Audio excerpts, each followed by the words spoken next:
Yacokeri kou na kou mbere ni tukamuhe ni ndina thina ni gutire mundu nyimite no riu haha ri ai ni tuthi. Hello guys, welcome back to our YouTube channel. We hope you're well today and continue subscribing for more.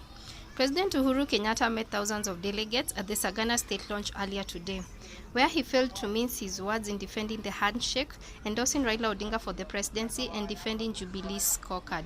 The president also subtly hit out at his deputy William Ruto, but opposite to what many had expected, he did not give the nitty-gritties of what led to their bitter fallout, which left Ruto out in the cold. President Uhuru Kenyata outrightly stated that his preferred successor is his handshake partner Raila Odinga, whom he intends to hand over the instruments of power in August this year.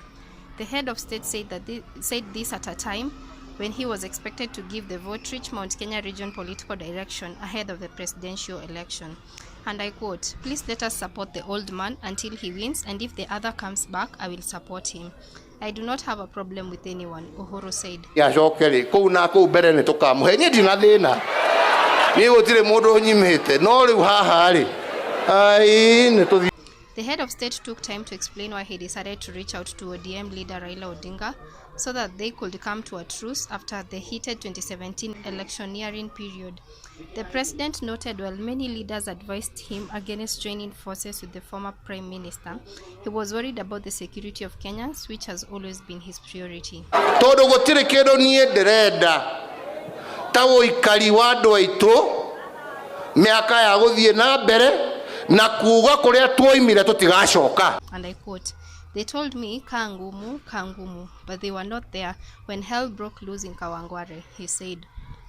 Ruto was aware of handshake all through his speech. The president kept taking digs at his estranged deputy, whom he accused of lying that he was not involved in the making of the handshake truce between him and Raila Odinga. In fact, the president noted Ruto was the last person he spoke to before burying the hatchet with Raila Odinga at the footsteps of Harambee House on March 8, 2018.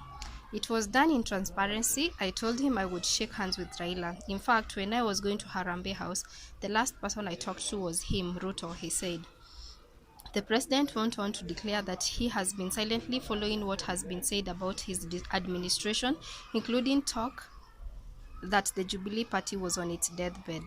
The president was specific enough to note that religious leaders were chewing money that was meant for the construction of dams in Elgeyo Marakwet.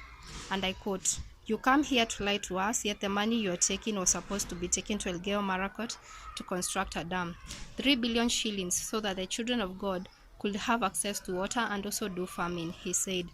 Na mbeca iria ũrarĩa nĩ mbeca ciagĩrĩirwo nĩ gũtwarĩra andũ a Elgeyo Marakwet damu bilioni 3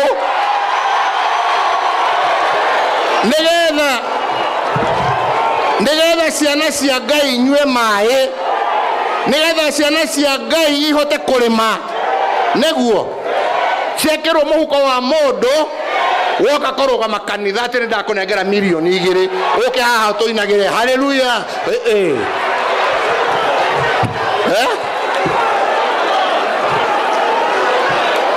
Oya mbeca ciama kama woe igana rĩakwa thithinĩire handũ ha milioni igĩtwo handũ ha. President Uhuru Kenyata also responded to claims that he wanted to use the Building Bridges initiative to extend his stay in power. And I quote, "My people, I am grateful for the seat that you gave me and the time that I have been serving, and my priority is unity," he said. The president also defended himself and his government from claims made by his rivals that the Jubilee government has not delivered. And I quote, "Kibaki left an economy of 5 trillion shillings, but I will hand over an economy of 13 million shillings to my successor," he said. Recounting his alliance with Ruto in 2013, Uhuru said he joined hands with him because he was only interested in peace and harmony in the country. And I quote, "I even gave out 50% of the government without any conditions," he said. The head of state said he will back his handshake mate in the polls for the sake of the country's peace, adding that the former premier has the interests of Kenyans at heart. "An old man on a stool sees farther than a boy on a tree. Let me stick with the old man who I can talk with. Even my friend Ruto can become president someday when he toes the line," said Uhuru. President Uhuru Kenyata has castigated church leaders for receiving proceeds of corruption from politicians and in turn lying and misleading Kenyans. Uhuru, who was simply attacking his estranged Deputy William Ruto's controversial donations to churches, said religious leaders should quit accepting donations from questionable sources. Mutige kuhenia andu aitu. Mutige kuhenia andu aitu. Muambie watu ukweli. Speaking on Wednesday, February 23rd, the president did not hold back in his onslaught against church leaders who are enticed with humongous donations, said they will go to Jehanamu. The president advised church leaders to instead take money from honest people. You would rather take my 100 shillings, which is honest, than 1 million shillings, which is embezzled. Let's tell each other the truth, he said. Ithuothe gutire mundu utendete Ngai wake. Ithuothe gutire mundu utendete thayu. Yeni na mundu ahothaga kiria ahotha kuringana na kiria Ngai amuhete na ni tuhothaga no ndugoke haha tondu ni wahororwo mbeca cia uici oke utuhenie.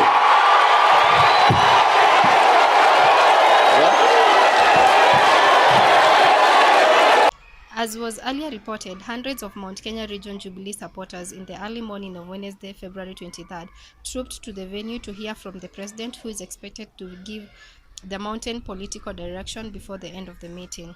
You guys, what do you think about Sagana declaration? Please comment your thoughts. I am your presenter, Damaris Njoroge.